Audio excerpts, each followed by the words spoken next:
અરે યાર, આજે પણ એસિડિટી થાય છે મને. રોજ એસિડિટી થાય છે. શું કરું? કંઈક તો પરમિનન્ટ સોલ્યુશન આનું લાવવું જ પડશે.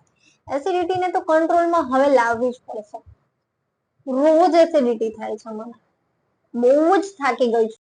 અરે બેટા, ચિંતા ના કર, એનું સોલ્યુશન હું તને આપું છું. એનું સોલ્યુશન તારી પાસે જ છે. એનું સોલ્યુશન મારી પાસે જ છે. તમે મને જણાવશો પ્લીઝ કે શું સોલ્યુશન છે?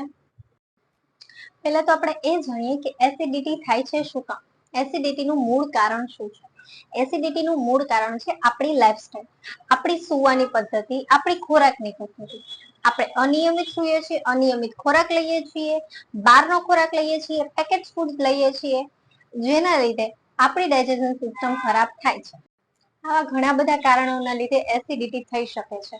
હવે એસિડિટીને કંટ્રોલમાં લાવવા માટે આપણે નોર્મલ ખોરાક ખાવો જોઈએ, જેથી આપણને એનર્જી મળે છે. ઘરનો ખોરાક ખાવાની ટ્રાય કરો, જેવા કે ફ્રૂટ્સ છે, વેજીટેબલ્સ છે.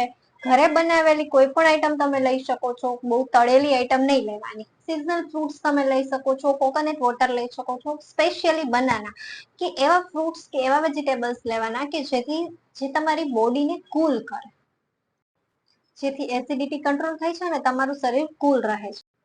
જેને પણ એસિડિટી વધારે થતી હોય તેને ખાસ કરીને પોતાની લાઈફસ્ટાઈલમાં, પોતાના ખોરાકમાં ફેરફાર કરવો જોઈએ, જેથી તે પોતાની એસિડિટીની બીમારીથી બચી શકે છે. આવી જ હેલ્ધી ટિપ્સ માટે આજે જ મને લાઈક કરો, શેર કરો અને સબસ્ક્રાઇબ કરો. Thank you.